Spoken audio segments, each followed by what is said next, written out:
يا صباح الخير، يا صباح السعادة والسرور، يا صباح القهوة وصباح الآيس كوفي. واليوم أحلى آيس كوفي طبعا هسه تقولولي بارد أو بثلج والجو برد، بس أني بنات أحبها باردة. الآيس كوفي ما يصير بيها طعم إذا مو باردة. وهسه قبل كل شي وبداية كل شي نصلي على محمد وآل محمد. شلونكم حبايب؟ شخباركم؟ إن شاء الله كلكم بخير وصحة وعافية وانتو تشاهدون فيديونا لهذا اليوم.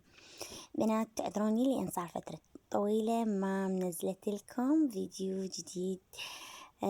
وأشكر متابعاتي اللي سألوا علي وسألوا علي من انستا وسألوا علي من على اليوتيوب. كلهم بنات هو يسألوا عني وأنا أقول لكم شكرا جزيلا على سؤالكم عني. فكنت شوي عندي ظرف وما كنت منزلة فيديو. هنا أنا اليوم راح أسوي كمية كبيرة من السبيناغ. طبعا هذا السبيناغ أكو ناس يسموه شبزي وأكو ناس يسموه سبيناغ. بنات مو هذا الشبزي، الشبزي نوعية ثانية وهي سلق ولوبيا، وأكثر شي الإيرانيين يسووه. يعني إحنا من رحنا لإيران سوونا إياه، بس صراحة هماتين يسوونه كلش طيب. وأعتقد البصرة هماتين، يعني بالبصرة هماتين يسووه، ما أعرف هماتين يسوون سبيناغ أو سلق. بس إحنا دائما نسوي السبيناغ، بس شنو تصير كلش طيبة. يعني ما أدري طريقتنا هي هاي طريقة السبيناغ، وطعمها كلش طيب ولذيذة. وهنا أنا طبعا بما أنه عندي عمال فسويت كمية كبيرة، بحيث سويتها بهاي الإنجانة مالت الخبز، يعني كلش هواي. وترس الصينية مال السبيناغ. هنا أنا هاي ثرمتها وثرمت الآلة مالتها ماتين حتى أسويها. مثل ما قلت لكم سويت كمية كلش كبيرة لأنه عندي عمال بالبيت، فلازم أغديهم. لأنه تعرفون خطية هي مرقة سبزي أو سبيناغ، شلون تردون حابين تسموها سموها. ف يعني بدون تكلفة، لا مكلفة نفسي ولا هاي، بس شوية ثرم مالت السبيناغ شوي تعب يعني. وبنات أني طريقتي أغسله قبل ما أثرمه، لأنه الغسل قبل الثرم راح تبقى الفوائد الصحية بيه، يعني مثل الفيتامينات وكذا ما تروح من عنده. بس إذا انغسل لا، راح تروح كل فوائده بالماء. يعني إذا انغسل بعد الفرم، فاني قبل الفرم لا أغسله وأنظفه وكذا، وبعدين أرجع أفرمه أحسن من الأفضل. يعني يكون هذا. هسه هنا أنا هاي وخرت هاي العروق، يعني خشنة تصير شوية ما تنوكل أو ما تستوي، فوخرتها. هاي شبنتو أو شبنت اسمنت شلون حابين تسموه بس هو شبنت المعتاد يعني شبنت. هنا أنا دا أثرمه وأكمله. قولولي انتو شو تسمونه، سبيناغ لو سبزي لو شبزي أعتقد الشبزي إيراني، مو عراقي. كلمة إيرانية.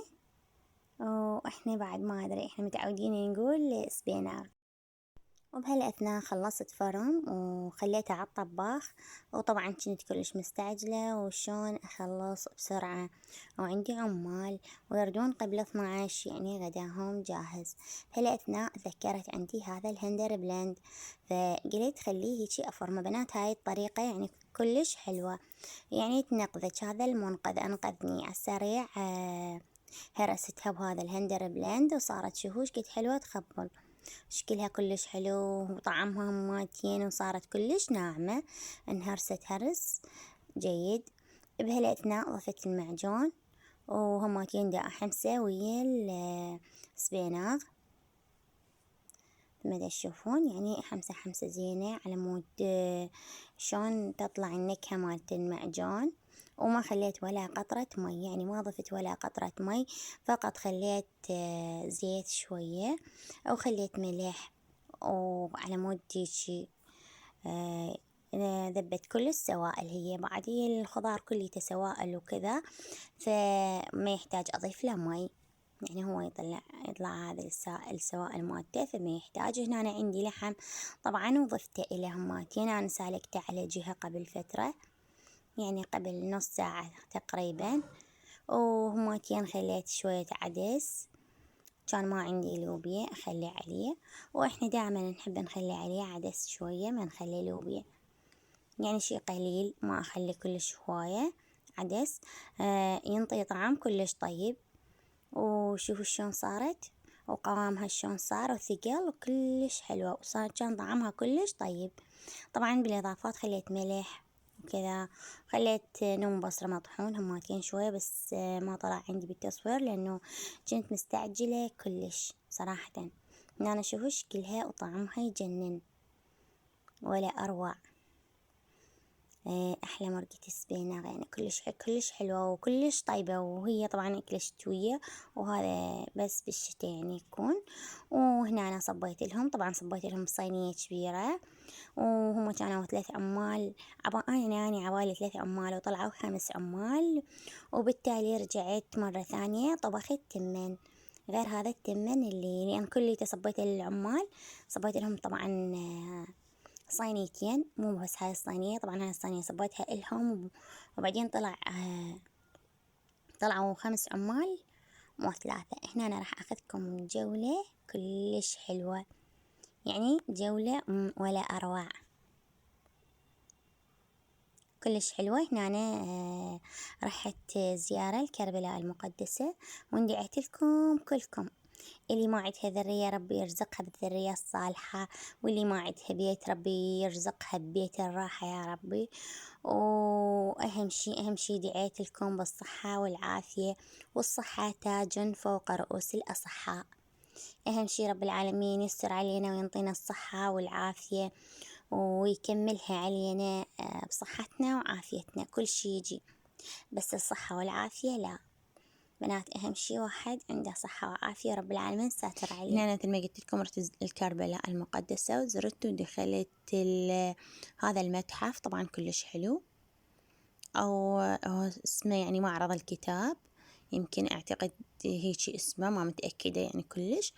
يكون قريب على حرم الإمام الحسين سلام الله عليه، فكلش حلو بأشكال وألوان، كل شي يعني كل شي صناعة يدوية، كلها صناعة يدوية وكلش حلوة، تحفيات وأشكال. وهاي السبح مثل ما تشوفون أشكال بيه، يعني كلش حلو صراحة.